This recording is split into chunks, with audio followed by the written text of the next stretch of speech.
Bonjour à tous et bienvenue dans Pastilles de Culture, un podcast culturel dans lequel je vous partage chaque semaine un de mes coups de cœur du moment en lien avec la culture, que ce soit un roman, une BD, un film, une série ou même une musique. Aujourd'hui, je vais vous présenter le roman Maintenant comme avant de Juliette Arnaud, paru en 2019. Plantons le décor. Nous sommes en plein été dans un petit village ardéchois. Notre héroïne, Rose, vient d'avoir 18 ans. Son prénom vient d'une fascination de sa mère pour le groupe Guns N' Roses et pour son chanteur Axl Rose, qui vont être déterminants dans son histoire. Avec son meilleur ami Moïse, Rose souhaite profiter de ce dernier été d'insouciance avant de devenir adulte et partir à Nice pour les études. Cet été est plein de promesses. Rose souhaite perdre sa virginité avec Bruno, le meilleur ami de son père dont elle est amoureuse depuis l'enfance. Elle espère lui montrer qu'elle est devenue une femme désirable, même si ce dernier la considère comme sa fille. Mais tous ces projets sont chamboulés avec l'arrivée, un beau jour, de Marie-Antoinette, surnommée Manette, sa mère. Enfin, si tant est qu'on puisse la qualifier de mère, comme l'annonce Rose, qui refuse de l'appeler autrement que par le terme génitrice. En effet, cette femme l'a abandonnée alors qu'elle n'avait même pas 1 an.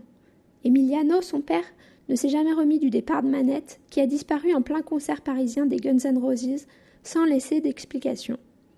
Les cuites d'anniversaire, chaque 3 juillet, date à laquelle Emiliano et Rose sont revenus s'installer en Ardèche, chez la mère de ce dernier, nous le prouvent. Il s'autorise ce débordement 1 fois par an. Il la vénère, n'arrive pas à l'oublier et à reconstruire sa vie. Le retour de Manette est donc une bénédiction pour lui, qui lui ouvre immédiatement sa porte, comme si les 17 dernières années n'avaient jamais eu lieu, tandis que Rose et sa grand-mère fuient. Rose se sent perdue et ne sait plus quoi faire. Elle refuse de faire entrer cette femme dans sa vie. Trop de questions restent sans réponse. Qu'est devenue Manette pendant ses 17 ans ?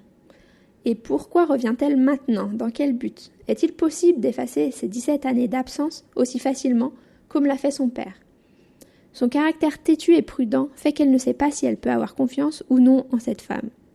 Je ne sais pas si vous connaissez déjà Juliette Arnaud, mais moi j'ai l'habitude de suivre ses chroniques littéraires sur France Inter.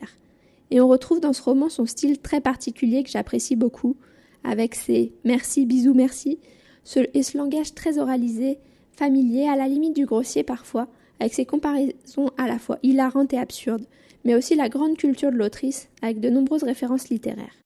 Juliette Arnaud brouille les genres. Même si ce livre a l'apparence d'un roman, les dialogues sont présentés comme au théâtre.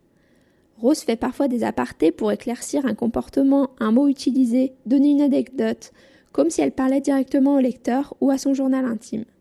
Il n'y a plus de code et le lecteur se laisse emporter dans le flot des pensées de Rose.